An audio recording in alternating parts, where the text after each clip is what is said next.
মাকে বলবে গে মাই ওরা ঘুরতে যাচ্ছে, অল্প ঘুরতে যাবে, না না আগে বিহা দিয়ে দি ভালো তুলে জামাইয়ের সাথে জুথা পারস যাবি।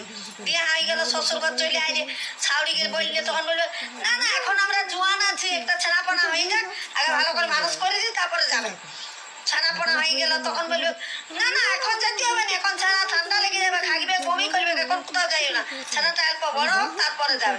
ছেনাটা যখন অল্প বড় হলো তখন তোমার এই মনে হবে না ছেনাটা এখন বই পড়ছে, পড়াশোনার ক্ষতি হবে, ডিস্টার্ব হবে, এখন কোথাও যাবে না। যখন ছেলেটা আর অল্প বড় হইলো তখন বলতে গেলে বড় তখন বলবে না ছেনার এখন মাধ্যমিক উচ্চ মাধ্যমিক, এখন ক্যারিয়ার গড়ার সময়, এখন তোকে ঘুরতে গেলে চলবে, এখন কোথাও যাওয়া চলবে না।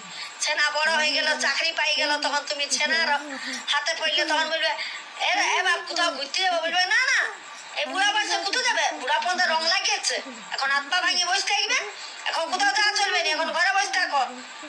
আরে আর কবে সুখ পালি, শুধু রান্ধো বাড়ো খাও ছা মানুষ করো, সবাই দেখো, নিজের জন্য অল্প কিছু ভাবতে পারেনি।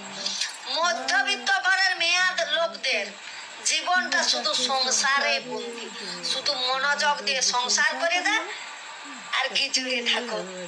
বুঝতে পারলে কি বন্ধুর ভাই, ঠিক বললাম না ভুল বললাম? যদি ঠিক বলি তো একটা লাইক কমেন্ট। মধ্যবিত্ত ঘরের মেয়েরা কোনোদিন সুখ স্বাধীনতা পায়নি, যখন আইব